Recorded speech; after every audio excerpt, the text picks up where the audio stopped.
Would you? I said earlier, Tony Abbott, decent man, ordinary politician. Absolutely. Agree? Yeah, absolutely.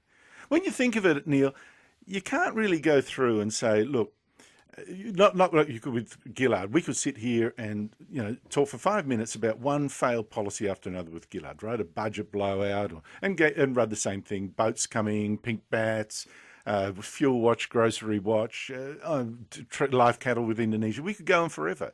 With Abbott, you couldn't.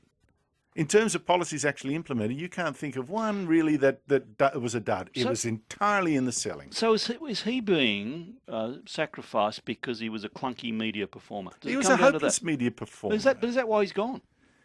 Well, that's a pretty harsh judgment. If you've got to be a song and dance man to survive as Prime Minister. But you do.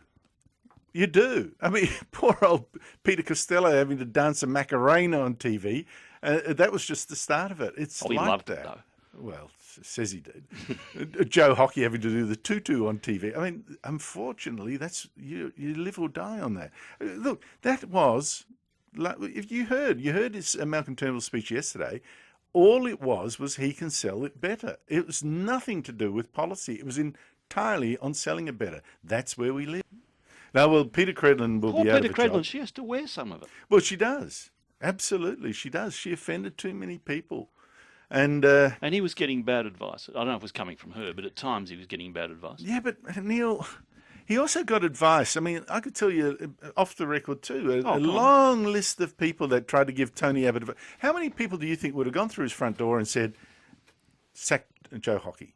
How many people? And he didn't do it. Do you think Joe should have been sacked? Yeah, I think he should have gone. He should have gone. And look, who am I to say? He's been told by very senior figures that he respects, and he didn't do it. He should have dumped Bronwyn Bishop 2 weeks earlier. He didn't do it. In fact, he should never have promoted her. Getting reports on Sydney radio, Bronwyn Bishop supported Turnbull. There's a surprise. Doesn't it make you sick? You talked to Arthur Sinodinos earlier today, mate.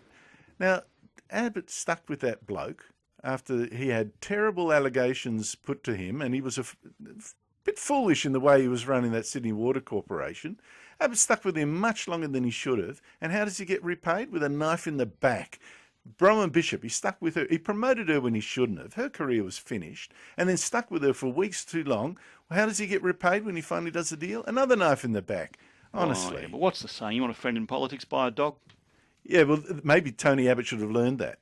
Loyalty, forget it. It's never reciprocated.